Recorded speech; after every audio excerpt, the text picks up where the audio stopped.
మత్తయి సువార్త 2వ అధ్యాయం. రాజైన హేరోదు దినములయందు యూదయ దేశపు బెత్లెహేములో యేసు పుట్టిన పిమ్మట, ఇదిగో తూర్పు దేశపు జ్ఞానులు యెరూషలేమునకు వచ్చి, యూదుల రాజుగా పుట్టిన వాడెక్కడనున్నాడు? తూర్పు దిక్కున మేము ఆయన నక్షత్రము చూచి ఆయనను పూజింప వచ్చితిమని చెప్పిరి. హేరోదు రాజు ఈ సంగతి విన్నప్పుడు అతడును అతనితో కూడా యెరూషలేము వారందరూ కలవరపడిరి. కాబట్టి రాజు ప్రధాన యాజకులను, ప్రజలలో నుండు శాస్త్రులను అందరినీ సమకూర్చి, క్రీస్తు ఎక్కడ పుట్టునని వారినడిగెను. అందుకు వారు, యూదయ బెత్లెహేములోనే. ఏలయనగా, యూదయ దేశపు బెత్లెహేమా, నీవు యూదా ప్రధానులలో ఎంత మాత్రమును అల్పమైన దానవు కావు. ఇశ్రాయేలును నా ప్రజలను పరిపాలించు అధిపతి నీలో నుండి వచ్చును అని ప్రవక్త ద్వారా వ్రాయబడి ఉన్నదనిరి. అంతటా హేరోదు ఆ జ్ఞానులను రహస్యముగా పిలిపించి, ఆ నక్షత్రము కనబడిన కాలము వారి చేత పరిష్కారముగా తెలుసుకొని, మీరు వెళ్ళి ఆ శిశువు విషయమై జాగ్రత్తగా విచారించి తెలుసుకొనగానే నేనును వచ్చి ఆయనను పూజించున్నట్లు నాకు వర్తమానము తెండని చెప్పి వారిని బెత్లెహేమునకు పంపెను. వారు రాజు మాట విని బయలుదేరిపోవుచుండగా, ఇదిగో తూర్పు దేశమున వారు చూచిన నక్షత్రము ఆ శిశువు ఉండిన చోటికి మీదుగా వచ్చి నిలుచు వరకు, ఆ శిశువు ఉండిన చోటికి మీదుగా వచ్చి నిలుచు వరకు వారికి ముందుగా నడిచెను. వారు ఆ నక్షత్రమును చూచి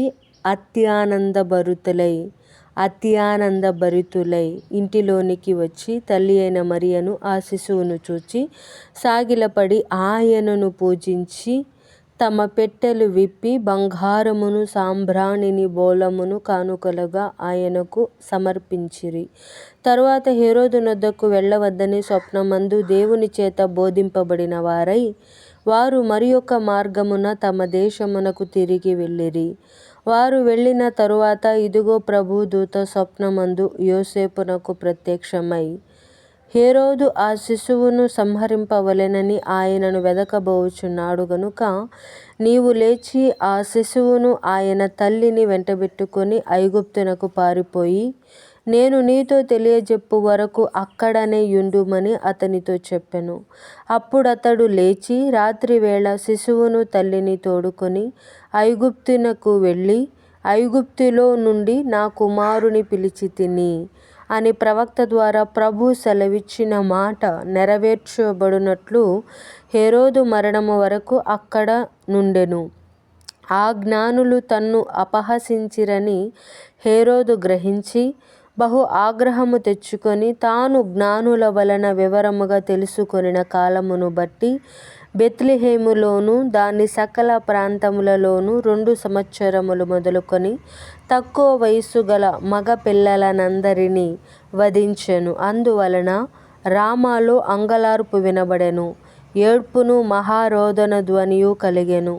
రాహేలు తన పిల్లల విషయమై ఏడ్చుచు వారు లేనందున ఓదార్పు పొందనొల్లక యుండెను అని ప్రవక్త అయిన యిర్మీయా ద్వారా చెప్పబడిన వాక్యము నెరవేరెను.